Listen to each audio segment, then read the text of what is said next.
Alright, I'm gonna do this before we even touch on Raw. I'm gonna try something different with y'all. I'm going to commentate after every segment. Once we get to a commercial break, you will have updated versions of the Raw review. I want to see how well this turns out and if I can save time, because usually what happens is Raw finishes at 9:30, 9:45. I film the video, I edit, and then by the time it's already 10:30, I'm starting to upload it to the system. By the time that finishes, it's already 1 a.m., maybe even 12. I want to see if this will at least cut that down by a little bit. So let's hope it does. And let's get to Raw. Let's get to Raw. Let's see what the first segment is, actually, because again, I have 3 minutes before Raw even starts. So let's see what the first thing is.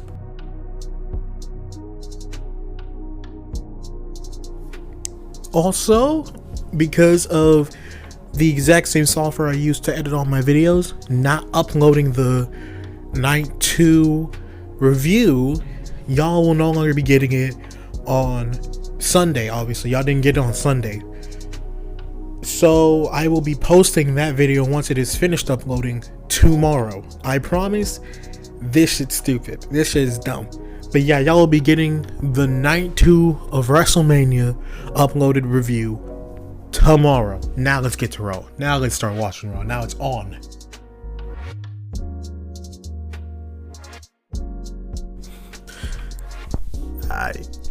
Alright. We started off. Perfect. We started off. Wonderful. We got Oba Femi looking dapper as fuck. Dapper as hell. If I said if we had the Hurt Business still intact, that is a Hurt Business member. He looked good in that suit. And he had his little moment mirroring Roman Reigns in a way. Because if y'all remember, after WrestleMania 33, where it was Roman Reigns versus The Undertaker, Roman beat The Undertaker to where Undertaker, put it in the biggest quotations I've ever could, retired that night. And Roman came out on Raw, let the crowd do what they do, boo as usual, and said, "This is my yard now," and walked away. Imagine that exact same thing, except the people liked Roman Reigns. It'd be a much cooler moment, wouldn't it be? That's what we got there. Oba did a strut, got in the ring, looking dapper as fuck, grabbed the mic, and just simply soaked in the glory of the Oba chants, the ruler, all of that, and simply just said, "Your ruler is here. The ruler has arrived." And the crowd popped. What a good start. I wasn't expecting and ready for that start. I figured, okay, Brock's gonna be out there, or like, oh, Roman Reigns is gonna open the show. But we got the opening sound of Oba Femi's theme song. Oh, so good. Yeah, already a 10 out of 10 show. I got what I wanted. I got Oba Femi. So we're already doing an amazing job, guys. Already a great Raw after Mania.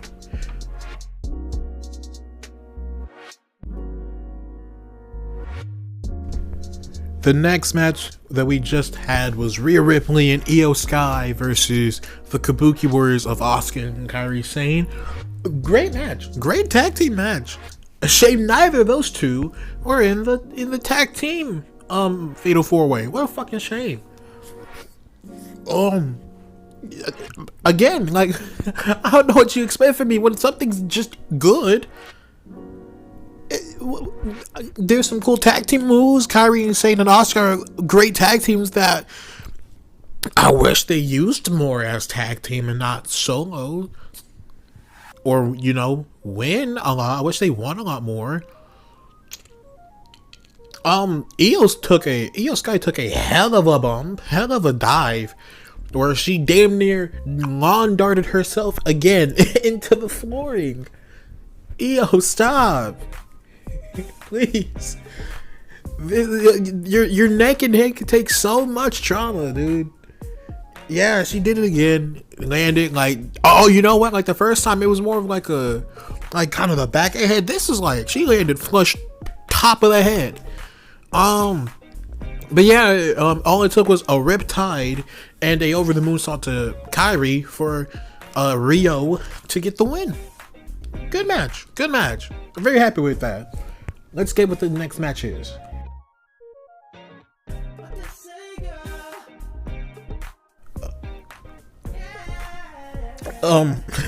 So, okay. Penta's backstage. Jevon Evans comes up to him like, hey man, congratulations on becoming, on still being your Intercontinental Champion, but you know I was gonna get that championship. I was hanging on to the damn thing. I was about to become champion. I fully hit the mic and I'm so sorry. But I just want to let you know that although you won that Intercontinental Champion, I ain't going nowhere until I get it. And Penta did his zero mirror and went away. That's basically all it was. He said, yeah, this title's going nowhere because I'm Penta. Zero mirror. And then walked away. And we now have a brand new Raw member. We got a brand new superstar on the Raw brand, that being All Ego Ethan Page. Holy fuck. Oh yeah. There we go. That's good. Well, that's good, but also, oh no, because Ethan Page said, hey man, I heard that you wanted that Intercontinental Champion match. Now I want that. I want that shit now. And, you know, and so now we will be getting Jevon Evans versus, whoa, what a lisp. What a lisp. The lisp is back. We're getting Jevon Evans versus Ethan Page tonight, which is a great match. I watched a lot of the highlights when they did the match in NXT. Great match. Jevon's losing, and I'm not happy about that. Ethan's new. And Jevon has shown that he can take a loss and keep it pushing. But I want him to win, though. Oh. Yeah. Holy fuck. Ethan Page is now on Raw. That's amazing. I can already tell you now, this review's already so much quicker. Oh, I love this format. I'm going to be doing this every show now. Ah!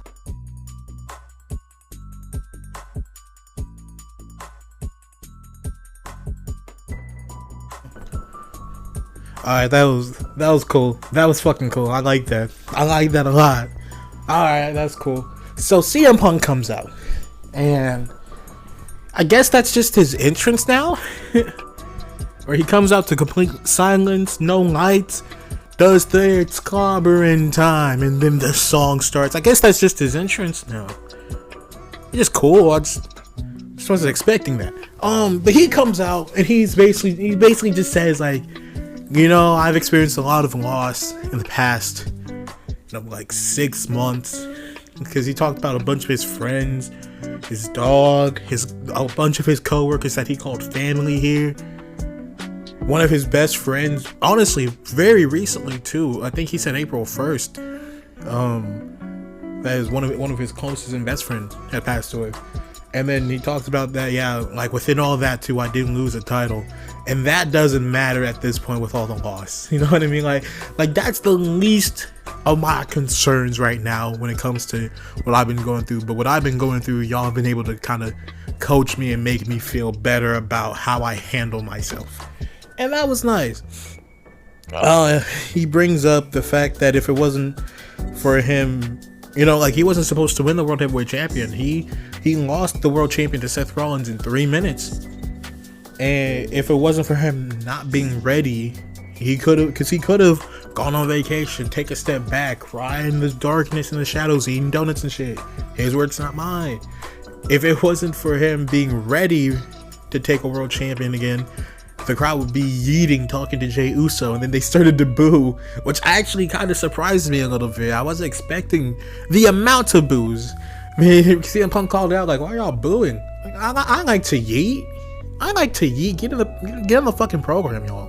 God, losers. Anyways, but he basically talks about it as like, listen, I could go on a vacation. I could take a step back again. I could just, kind of coast my way, but I'm going to Be here week in and week out, ready, because you'll never know when another championship opportunity will just fall out of the sky. And out comes Cody Rhodes. Oh, that's great. Oh, that's wonderful. Oh, that's so good. He comes out. Oh my god. Oh my god, that eye. Holy shit. Oh my. Dude, that eye looks gnarly. Ugh. But he comes out. He fully just skips the power. He just walks out. He's just walking to the ring in pain. Whoa! He's walking. He's like halfway down. You just hear the pyro go off behind him. It's like, oh my god, he didn't even do the thing. But he basically just says in all words, because they had a back and forth. You know, the CM Punk and Cody Rhodes back and forth. But he was like, listen, you know, like, I'm sitting, like I thought you were going to, like, crash out. I thought you were going to be angry. And CM Punk is like, I mean, that's fair. You know me, I know you, so you're not wrong to assume that. But I'm good, I'm okay. And Cody basically says, not like, cause you know, I feel like I'm sitting here with the champion. I feel like a loser, you know what I mean? I feel like the loser here. And it's like, and CM Punk just kind of paused, like, so so you're saying that I'm supposed to be a loser? No, not like that, not like that. Again, the back and forth, it's not bad. I just don't care about the back and forth. Get to the main point, get to the meat. But the main meat was CM Punk basically saying to Cody what he said to us, like, hey, you're gonna have to do your thing. You're the undisputed champion. I'm just gonna stay here and stay ready, because you never know when a title opportunity is just gonna fall out of the sky. And he walks away, and Cody stops him and says, hey Punk, just say when. Okay, that's cool. I like that. I really like that. Then we got, after that, a video package of Finn Balor talking about, hey, listen, I beat Dom at Mania. And I knew he would do that, because it's fucking Dom. Of course he was going to do that. But I didn't expect that from JD. And I'm very disappointed. And so I'm going to have to make an example out of JD now. So I'm also very excited about that. So, yeah, so far, this Raw after me has been nice. Fuck yeah.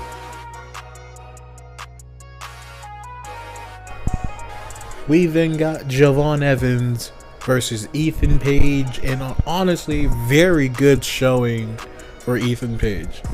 Very good match for both men, of course, but this was a coming out party for Ethan Page on the main roster. He looked phenomenal, sold his ass off, had some great offense, great defense, great moves. And I honestly really see him becoming maybe not world champion this early, but he is in the contention for by the end of this decade. He is going to be a world champion. But before 2030, he will be holding a world champion. And hopefully at that point, Jevon will be too. Because Jevon is so fucking good, so charismatic, so fucking... He's smooth. He's smooth in the ring. That fucking, like, rope, that bounce off rope to, like, Pele kick, whatever the fuck he calls it, is so cool. Near the end of the match, Rusev gets involved to try to, you know, attack Jevon Evans. Jevon fights him off, you know, gets Rusev out of there, runs into the ring, goes for the OG cutter, but Ethan Page, you know, swipes the legs, swipes the feet from under him. He falls off, hits him with, what was the twist of faith? What was his called? Lockjaw, some shit. I don't know, cause he broke. He didn't. It wasn't the whole storyline. Was like he broke Jevon's jaw with that or some shit? I don't remember. But he won with the twist of fate. Ethan Page stands tall. Rusev gets in the ring to beat up Jevon. I don't know what I did. I was starting to fuck with the wire because of my ADD, and I don't know if that. Okay, it doesn't really fuck with the audio that much. You know, Rusev's attacking Jevon. Penta comes out to, you know, stop Rusev and save Jevon. He's going to the top rope for whatever reason. I actually don't know what he was doing up there. I actually don't know what he was going to do up there. But he was going to the top rope for whatever reason. Ethan Page pushes Penta off and Penta gets hit with the Moscow kick. What is it called? Machka kick? The super kick that Rusev does. Meaty super kick that he does. And for a second, Ethan Page looks at Rusev. It's like, hey, I've seen you before. That's an AEW thing. I've seen you before. You know what? It's all yours. It's all you. Go on. He puts Penta into the accolade, and Rusev stands tall, holding the Intercontinental Champion with a very, very psychotic smile. He looks scary, and honestly, I like that. Yeah, he's holding the IC title. Effective segment for everybody involved. It was actually a very effective. Ethan Page looks great. Jevon is still fighting for the IC title, along with Rusev, who's actually been looking more dominant and more strong within these past couple of weeks. And Penta's just pentaing all over the place. He's always good as your Intercontinental Champion. So this was just a good segment all around. I'm having a great time with tonight's Raw. Fuck yeah.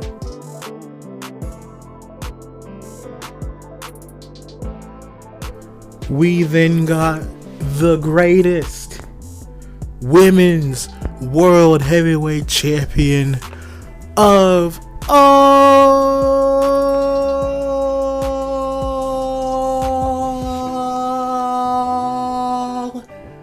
time. I could have gone a little longer, but I didn't want to keep the bit up, and I had to go outside for a second. I'm a little out of breath because I had to run to my car. I could have kept going though if I wanted to. I want to keep that 100% factual. I could have.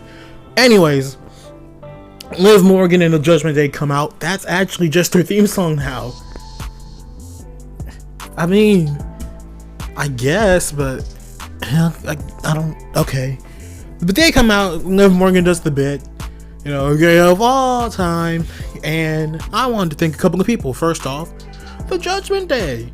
Thank y'all for being friends. Who would have thought that kicking Finn Balor out made us all friends again? Who would have thought? Not me.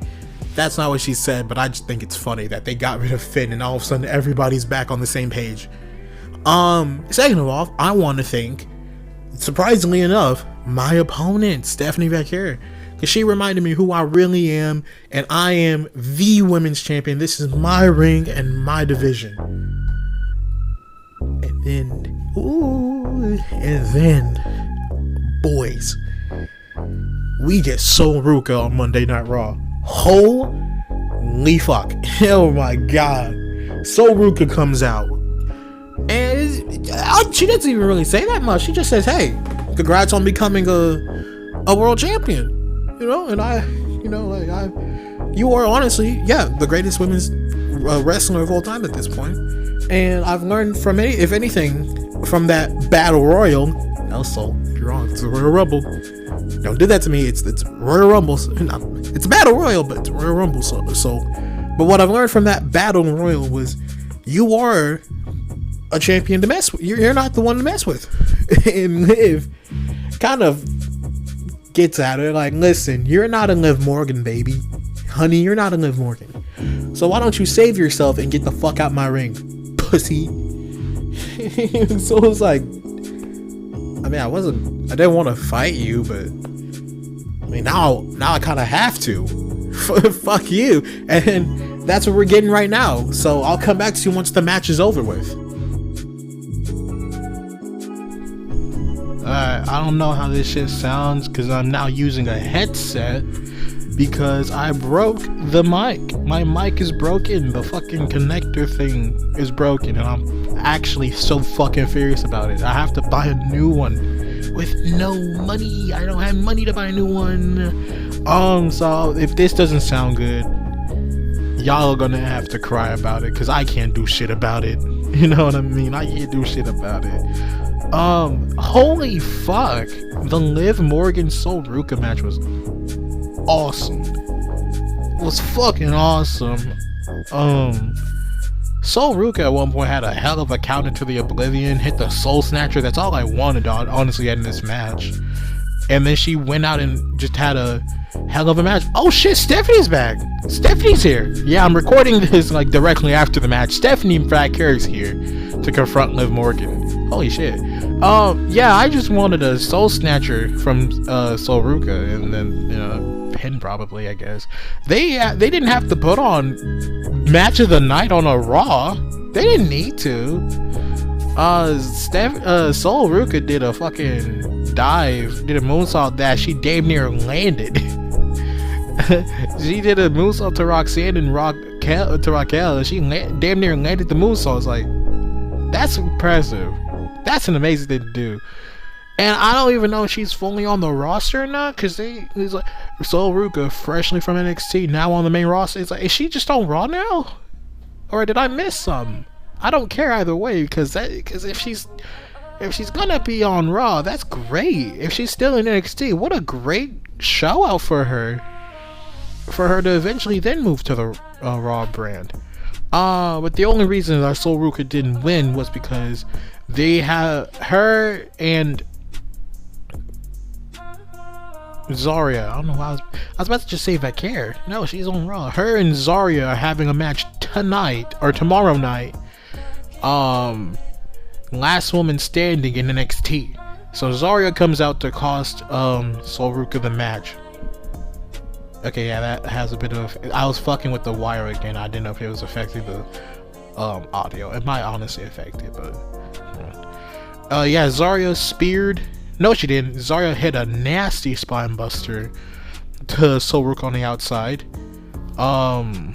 Sol gets up at the count of 9 to then be hit by an Oblivion. Sold the fuck out of that Oblivion. Landed spiked on her head with that Oblivion for the 1-2-3, and Liv Morgan wins. And then, like I just said, Liv is celebrating with the Judgment Day, and Stephanie Vaquer comes out just to confront Liv. Yeah, what a fucking match. I think this is the only match we're getting, or the last match we're getting for the night. Match of the night right there. Fuck yeah. So they did a wonderful video package for Brock Lesnar, his entire career. Had a bunch of talking points from Triple H, John Cena, Batista, Becky Lynch, who else? The Miz, Stone Cold, Kurt Angle. Like, they had a bunch of talking points. The Undertaker, Roman Reigns, but I didn't really catch anything that anybody else said. The only thing I wanted to highlight within that video package was Roman Reigns acknowledging the fact that, yeah, a lot of people paid money to see Brock kick my ass. It's like, yeah, Roman, you're right. There's nothing else about it. I just wanted to highlight that little aspect to it, because yeah, I was one of those people, not in the actual show, because yo, that's money. But Cousin did though. Oh no, that was Triple H. I was about to say he went to WrestleMania 32. That was Triple H. But no, yeah, he's not wrong. Great video package. It actually made he's not retiring. He's having one more match. I know he is. He's probably not. He probably will though. My mind is actively arguing with itself, if you can't hear or tell. But yeah, great video package. And just when I thought, okay, we're getting to the Brock thing now. Humble. We get the vision. We get Logan Paul in theory. I'm like, you asshole. You got me curious about what they're doing with Brock now. You take it away. Just give me the vision.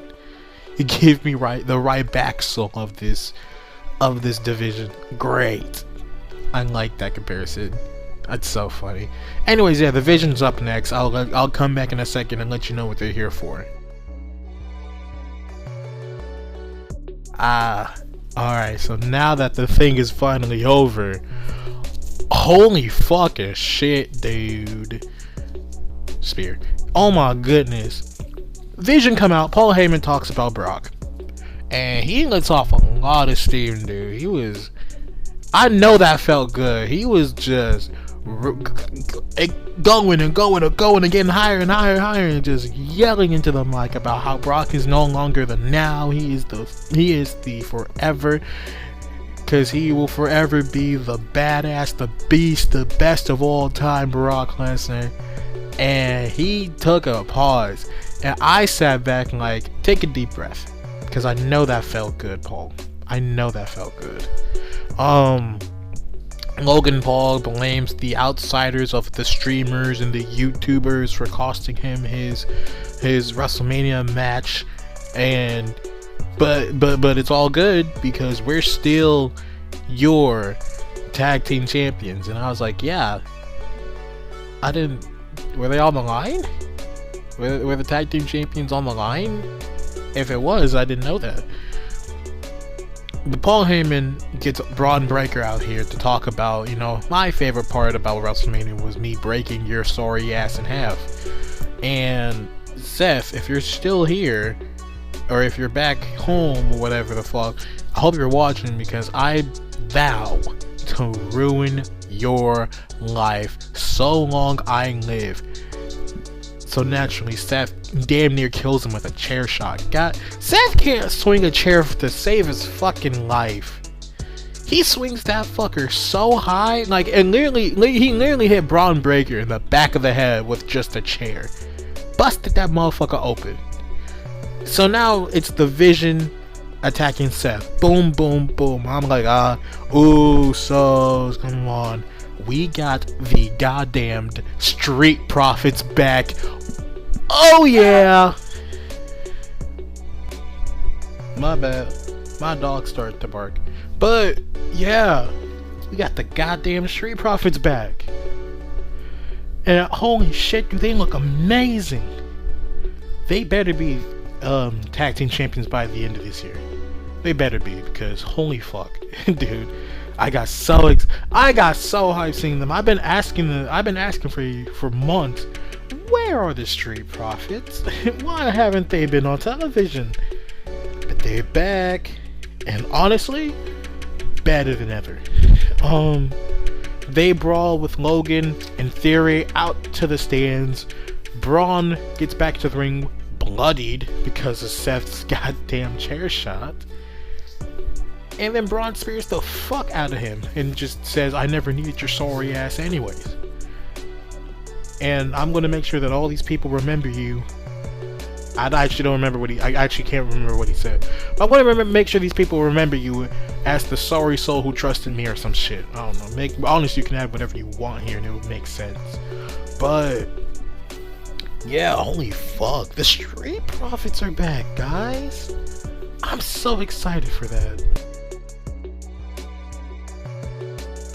We just got Finn Balor versus JD McDonough in a match that was honestly very good.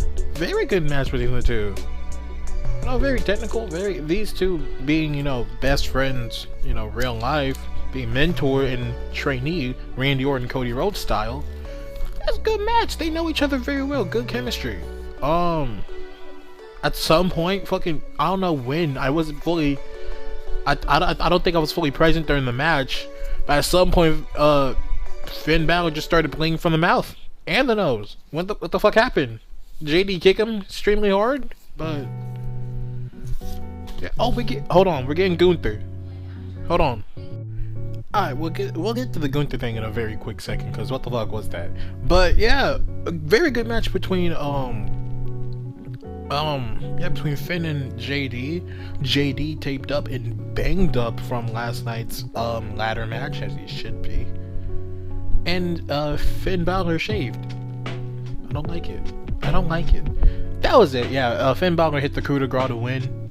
Dominic attacked him from behind before Finn could hit Dom with the coup de grace. He rolls out of the way. This feud's continuing. And while we're on it, yeah, Rhea and Io on screen now. I'll get to the Gunther thing real quick. Gunther was like, yeah, I want to MANIA fuck Seth Rollins, and I want the world champion again. LA Knight says, I want the world champion. Fuck you, Gunther, and he walks away. Anyways, Rhea and Io are backstage. Let's see what's going on. You know, we can lump this all together because I don't want to do all of it separate. We're gonna lump this all in the same in the togetherness of things. Yeah, Rhea just said goodbye to Io because he has to go to SmackDown, and you know, ran into Liv Morgan backstage. now they're both holding champions. What world are we living in? Now they both hold champions. How wonderful. How nice. Anyways, Roman Reigns just appeared into the scene. Roman Reigns is here now, so let's see what he has to say in the last 20 minutes. Ooh, talk about drama, baby. Oh my goodness. Roman Reigns. My pen. Roman Reigns comes out with Jimmy and Jay. Already, the visuals, beautiful. I'm really happy with how this is looking again.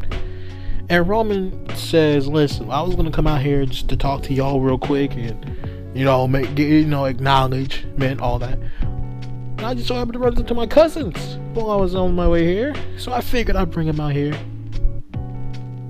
and have a family meeting. Talk to my family.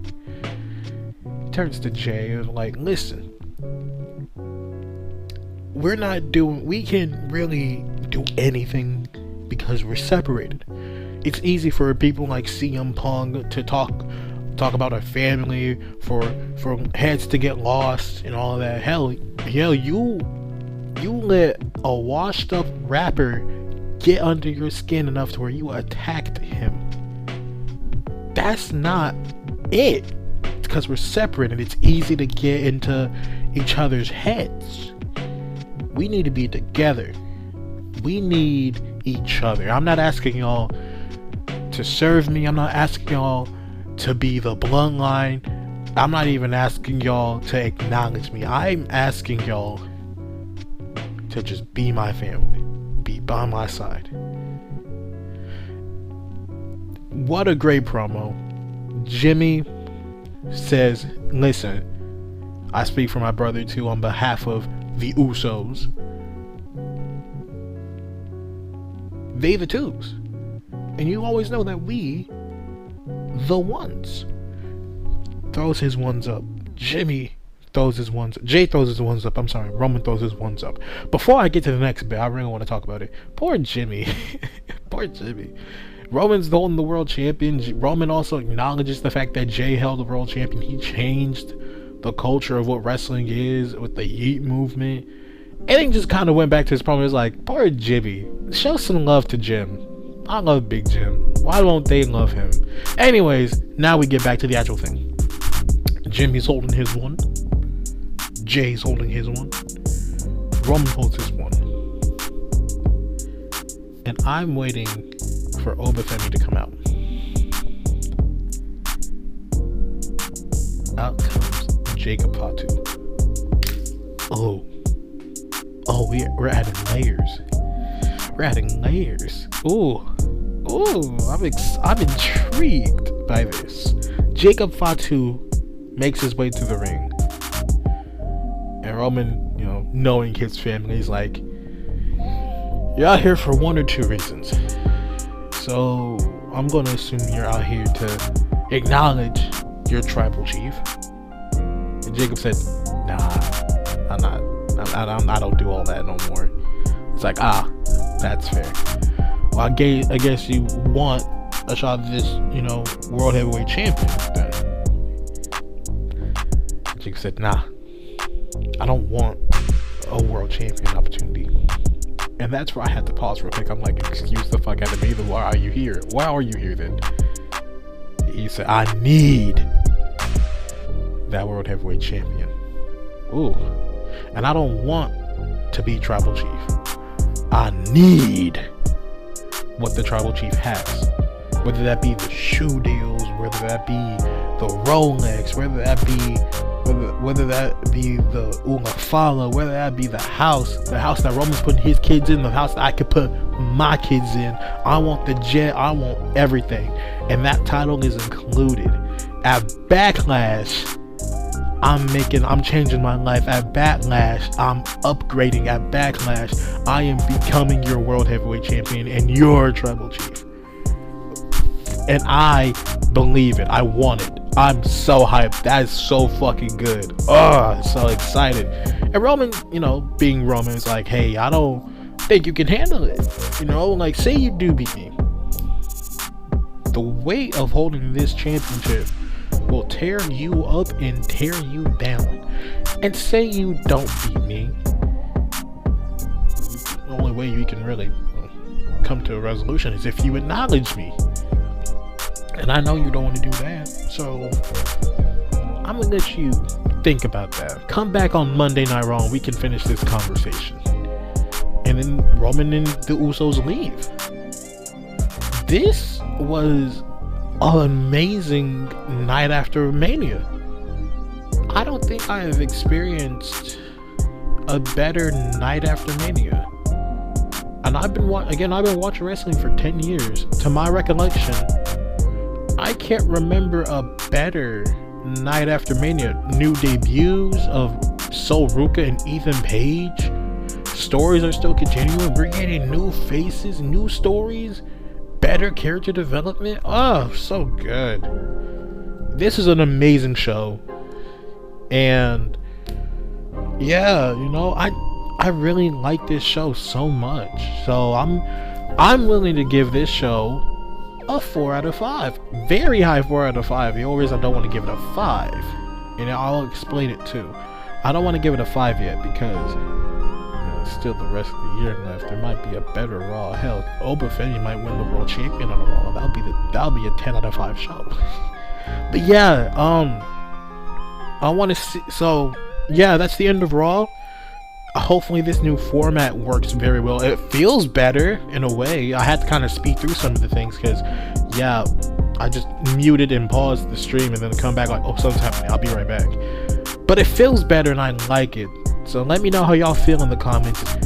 While you're in the comments, make sure you like, you share, your comment, and you subscribe.